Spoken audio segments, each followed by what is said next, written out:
It's the Ross Tucker Football Podcast. Oh, yeah, it is. But it's not just any Ross Tucker Football Podcast. It's never just a Ross Tucker Football Podcast. I always bring it for you guys because life is short. We're having fun. We're talking football. It's a teaching tutorial Thursday. Professor Greg Cosell from NFL Films University is with us, and we're presented by DraftKings because they're awesome. And if you use the code Ross there, the deals they have are ridiculous. $200 in free bets if you bet $1. Unbelievable. DK Sportsbook. Tomorrow we'll have a spread the word winner. And I got so many awesome press passes. I'm getting a bunch more this weekend. How about a little triple header for your boy? Army, UConn, Eagles, Niners pregame, and then in the booth for the Chiefs, the Ravens, Sunday Night Football. You might have heard of it. I'm excited, and I want to give you guys the press passes. They're very cool. None of your buddies have them. Just spread the word via social media. At Ross Tucker NFL, at Ross Tucker Pod. I notice when it's new people on any of the platforms, Twitter, Instagram, Facebook. Sponsor confirmation email winner. I've got Madden's burning a hole on my desk here, and I don't even know if anybody's tried this week. I don't know if I've gotten a single sponsor confirmation email this week, so I'll just give it to my nephew. I don't care. And then the YouTube shout out, youtube.com/Ross Tucker NFL. Love giving you guys a cameo style shout out that people pay for. You get them for free just by making a comment on the YouTube page. How awesome is that? Almost as awesome as David Bradley, today's patron of the day, patreon.com/RT Media. We are racking up the patrons, but that's what happens, I think, when you can get all of our even money bets in black and white, all of my Friday picks, all of my press box food grades from Tuckheads J, all of them. It's Big Show time. The Big Show. Gosh, I always feel like I'm talking for a long time there. It's only 2 minutes. God, I'm like out of breath from saying all the things that it's only 2 minutes. Then we get to Greg Cosell. Greg, I live for this. I live for Thursday mornings, 7:15 a.m. Eastern time. Greg Cosell, we discuss the games. We really preview the upcoming games, but it's based on what you saw from them the week before. This is not preseason. This is not a drill. This is the real deal. Last week's games counted. The game starting tonight count. I love it. Check out Greg on Twitter at Greg Cosell. It's not a huge game, Greg, but it is Thursday Night Football. It is a game of the night. And for these two teams, big difference between 0-2, 1-1. I got to tell you, Greg, I'm very bummed for my buddy Ryan Fitzpatrick, who's out for a while after the dislocated hip. That stinks. This is going to be his best situation. Just your thoughts on tonight, Giants, Washington in general, maybe in particular, you know, what you've seen from Heinicke. He hasn't played a lot, but people are encouraged by some of his he's kind of fun to watch, Greg. He's an enjoyable, he's entertaining, let's put it that way. Well, he did start a playoff game a year ago, and he actually played extremely well against a defense, the Bucks, that many consider to be one of the better defenses in the NFL, coordinated by one of the best defensive coordinators in the league, Todd Bowles. And I remember from that game very well, he played with pocket poise. He played with composure. He consistently made the right reads. He showed some second reaction movement ability. If you just looked at that game, it's a small sample size, as we know, and you did not know who he was, you would say that Heinicke played with a desirable combination of pocket efficiency and needed second reaction movement when demanded. So that's all we have, really. That was a full game. He started, he prepared as the starter against a good defense. You know, I said this on Twitter last night, Greg, at Ross Tucker NFL. On some level, he reminds me a little bit of like a younger Ryan Fitzpatrick. You know how Fitzpatrick, like in Cincinnati, would like kind of run around and make plays. He's got a little Jeff Garcia to him. He's kind of fun to watch. Yeah, and I think it's also an example, though, of, and coaches talk about this, the difference between plays and players? In other words, does the scheme present the opportunity for the throw, or is it the result of the player, meaning a quarterback or a wide receiver, let's say on a back shoulder throw? I think that ultimately what you want with Heineke is to design schemes that allow for him to see the read and see the throw. As I said, he did show some second reaction ability. I'm sure the word that'll be thrown around with him a lot is he plays with moxie. He's one of those kinds of quarterbacks. But it's really going to be designing and scheming offense so the reads and the throws are defined so he can play with efficiency. Absolutely. Okay, let's get to some of these rookie quarterbacks. Two of them play against each other. Patriots against the Jets. And this is the first time, Greg, we got to see these guys play a full game against defenses designed to try to stop them. It's not vanilla.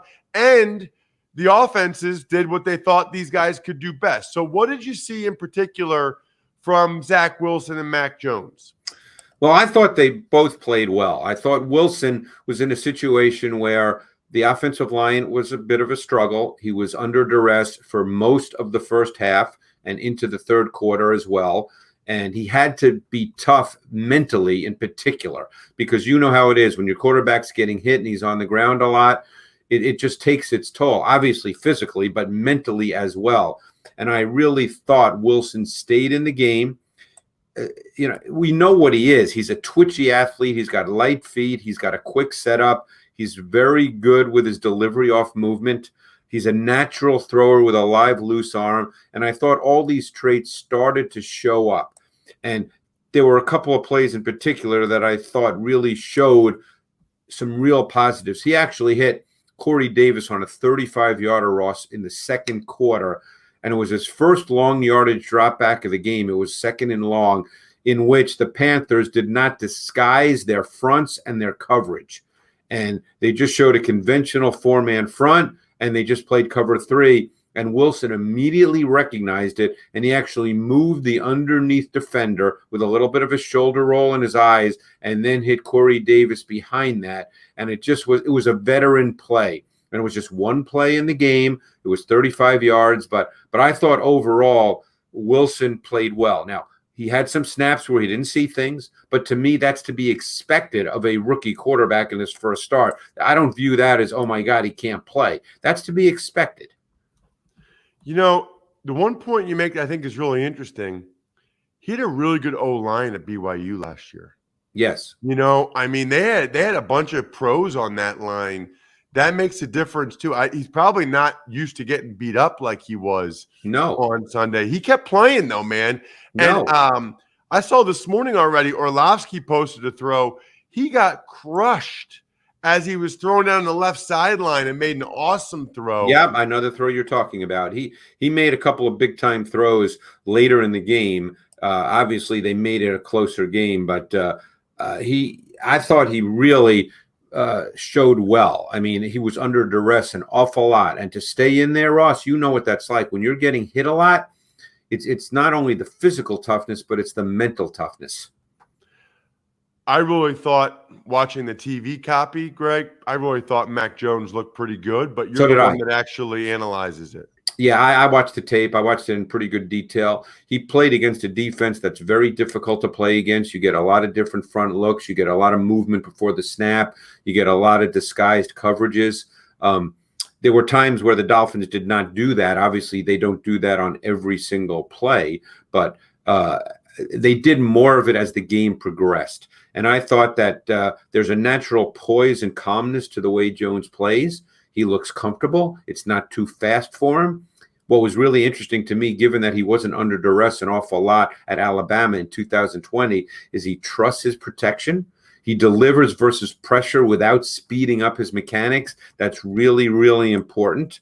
And I thought overall, you're dealing with a guy that showed efficient movement within the pocket. He's not a great athlete. He's not going to run around, but he must move within the pocket. I thought he managed the pocket really effectively.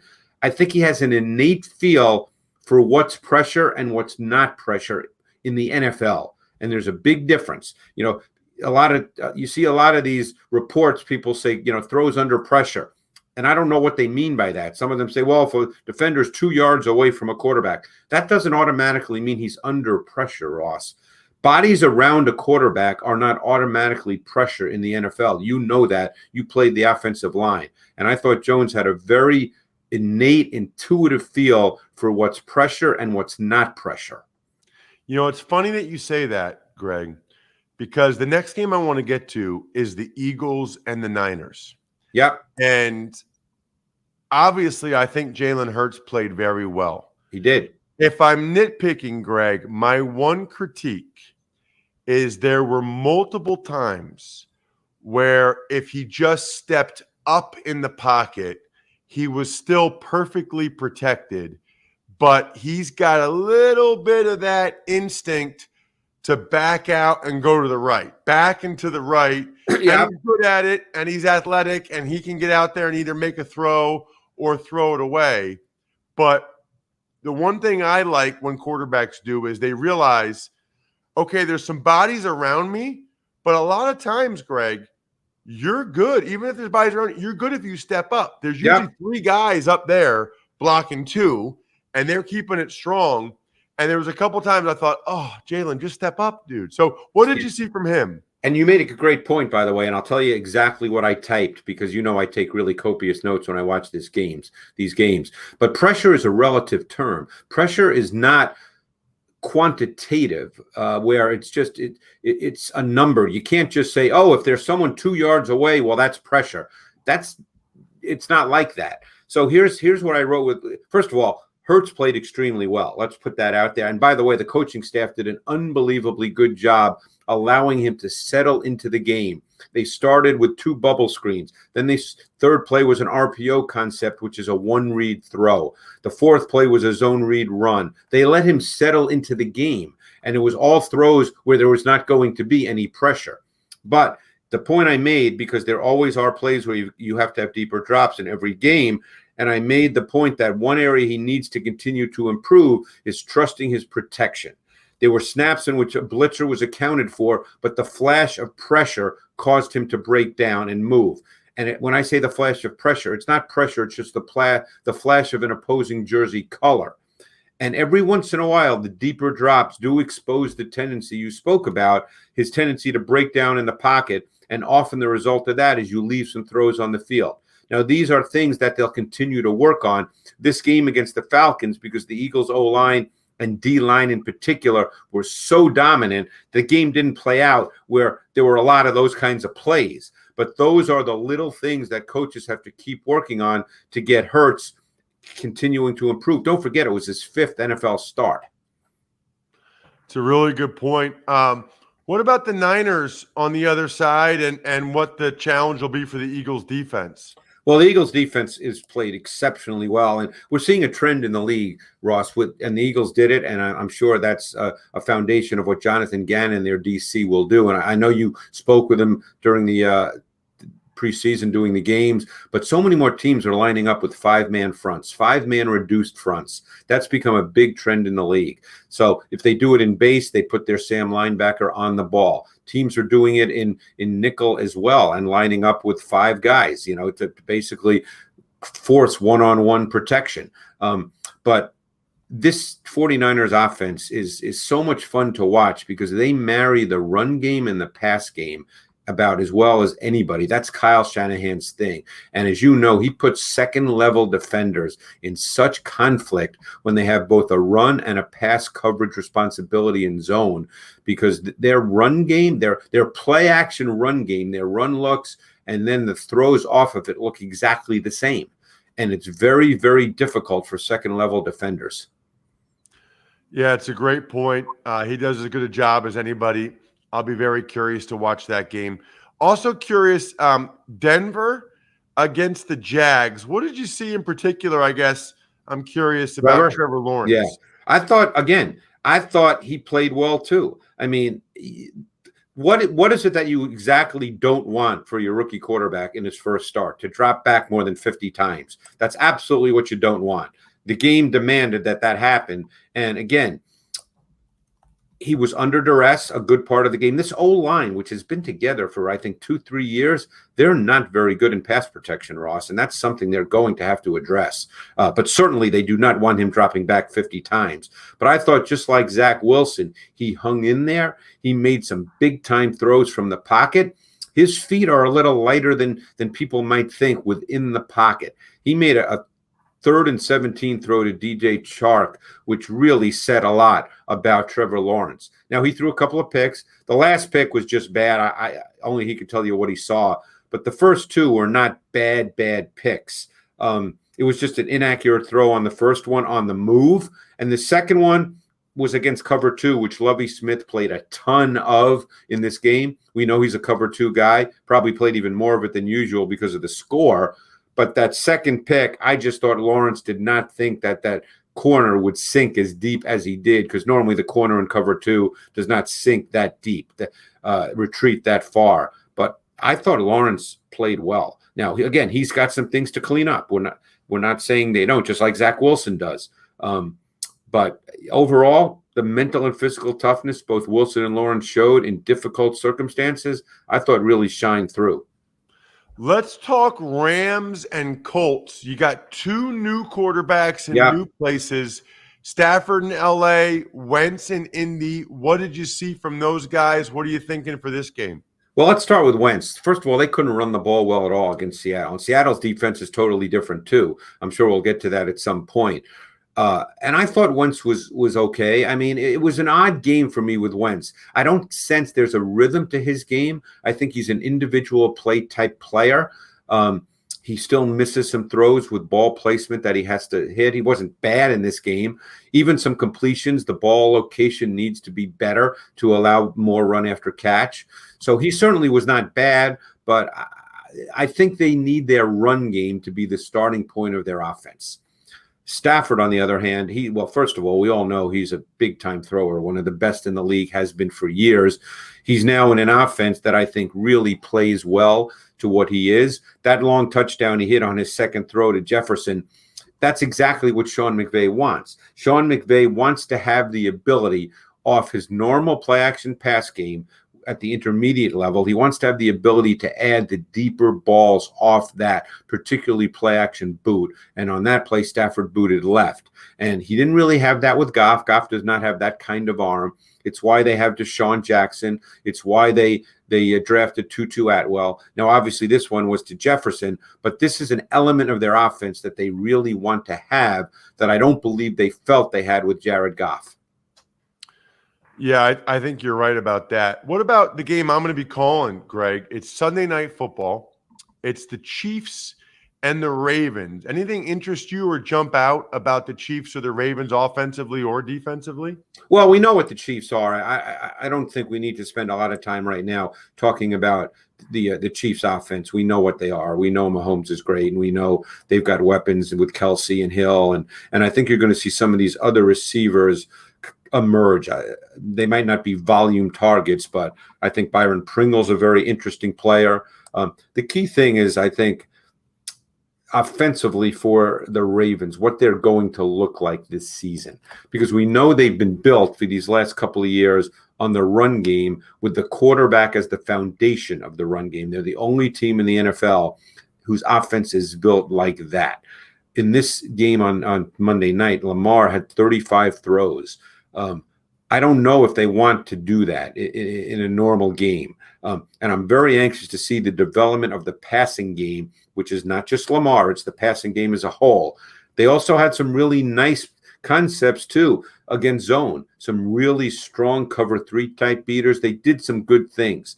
So I'm really anxious to see their development. Now, these two teams played last year, by the way, and it was early in the season, week 3, and Steve Spagnuolo just ate up this offense. A lot of pressure, a lot of cover 1, played 10 snaps against the Ravens. That's an awful lot of snaps. There are teams that won't play cover 0 with blitz 10 times throughout the entire season.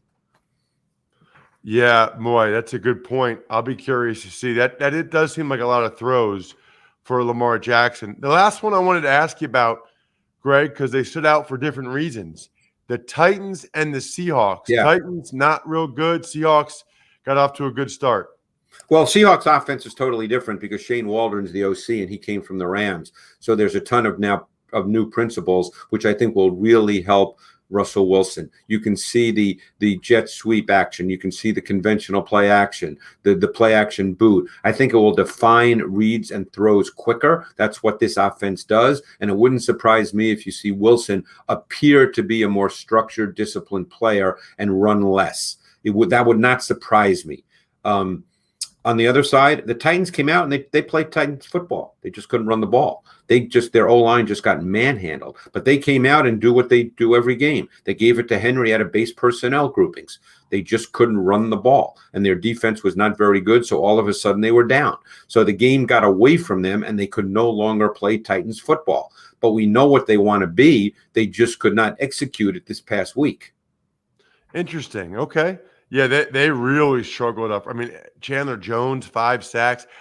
Nothing gets me more frustrated than that, Greg. To me, that's a huge coaching mistake. That should never happen. That should never happen that a guy gets 5 sacks. Well, the first play of the game was just their outside zone run, and Chandler Jones just killed Taylor Lewan with quickness on an inside move and tackled Henry for a 3-yard loss, and that set the tempo for the entire game. It really, really did. Greg, terrific stuff as always. Love it. Can't wait for next week. Check him out on social so you know everything Greg's up to at Greg Cosell. Thank you, Greg. Thanks, Ross. Appreciate it. I appreciate Greg, and I appreciate Keeps. Guys, I'm telling you, if I can give you one piece of advice, this is Ross talking. Start before you think you need to start. By the time you see hair loss, you've lost 50% of the hair follicles in that area. Trust me, I know. I've talked to doctors about this. Take the 2 FDA-approved medications that can prevent hair loss. Do it. They're FDA-approved. Scientific evidence that they can keep the hair you have. I used to go to the doctor, get a prescription for the pill, have to go to the pharmacy to pick it up. I'd also go to the pharmacy or like Costco or something to get the topical solution. You can get them both shipped right to your house. I've been doing it for years now. This is maybe one of my favorite advertisers because it's kept my hair. Still looks pretty good on TV. If you're ready to take action and prevent hair loss, go to keeps.com/Ross to receive your first month of treatment for free. That's KEEPS.com/Ross to get your first month free. Keeps.com/Ross. I'm just telling you, I've got family members, I've got friends. I now tell them one-on-one individually because I know they're kind of thinking about it, but they've never. No. Do it. Keeps.com/Ross. Tux Takes. Morning, Ross. Let's start with Cowboys. Defensive end DeMarcus Lawrence breaks his foot in practice yesterday. Looks like he's going to miss at least 8 weeks after undergoing surgery. Cowboys have had a rough start to the season, Bri. I mean, between Dak during camp and then, Zach Martin, COVID issues, La'el Collins suspended, Gallup. Now they lose their best defensive lineman by far. They're going to have Micah Parsons probably rush off the edge a lot to try to generate any pressure now. It's a bad start for the Cowboys, which looks promising the way Dak played in the first game. Tux Takes. More injury news, this time with the Raiders. Defensive tackle Gerald McCoy done for the season with a knee injury, so the team signs Damian Square. Damian Square has been around. I mean, Damian Square is a good player. He's like a journeyman D lineman, and the Raiders just needed a veteran body in there. I'm surprised that, if you look, Gerald McCoy's got a little juice to him. I'm surprised they might not have watched T.Y. McGill from the Eagles in preseason. T.Y. made a bunch of plays. Tux Takes. Lions need some wide receiver help, so they signed former Packer Geronimo Allison. That is one of the best names in the NFL. Geronimo. Now, Bri, Geronimo is the name of somebody's horse, right? The name of the horse? What is Geronimo? It's like from a TV Geronimo show was or a movie. a Native American figure. I don't know the history though. It's a Native American figure. I thought Geronimo was the Native American's horse. I don't know. I don't know either. You know what I do know, Bri? We'll be getting some tweets I'm sure we at will. Ross Tucker NFL, at Ross Tucker Pod. I mean, we could just Google it right now, but I know it's like Geronimo. I thought it was the horse, but maybe it's the Native American himself from whatever TV show that was from. No, I think Isn't it's that a weird? historical figure, not a TV show. Oh, Geronimo was a real person? I believe so. I thought it was from like a cowboy TV show back in the day. I don't know. Anyway, let's move on. So that's all you had to say. That's where you wanted to go with the Lions signing him. Yeah, pretty much. I don't have anything else to say about Geronimo Allison as a football player. The name is awesome. All right. Tuck's Takes. Got a game tonight. It's Thursday. NFC East battle. Washington football team hosts the New York Giants. Who do you like? Who you got? And why? You know what I like? I like that there's a game on tonight. You know what I don't like? People that are already complaining that it's not, the most exciting matchup. Will you just be quiet? I want people to pump the brakes on any complaining about football. Week 2, primetime standalone game. Pump the Duralast Elite brake pads, if you will, available exclusively at AutoZone. We all know Duralast parts are proven tough. They literally named the company Duralast, like durable, built to last. You get it? Well, these Duralast Elite, they're 3 times longer than a typical Duralast pad. That is good news, especially if you find yourself in a lot of stop-and-go traffic, you city slickers, or if you typically drive with heavier loads in your car. Probably some of you country folk. I'm just like ad-libbing here as I go. They got a hex pattern. No idea what that is, but that sounds good. I'll have 2. Keeps them performing longer. It all means you'll have safer, smoother, and quieter stops. The future of stopping starts with Duralast Elite brake pads.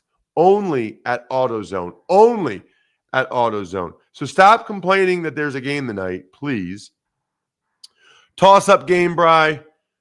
I guess I'll go Washington. I kind of like Heineke. I kind of enjoy watching him play. So I'll go Washington. And I think it's a close, low-scoring game. 20-17. Heineke makes one more play than Daniel Jones, which is probably sad for Giants fans. But 20-17 Washington. Let's do a quick email. Ever wanted to ask an NFL player a question?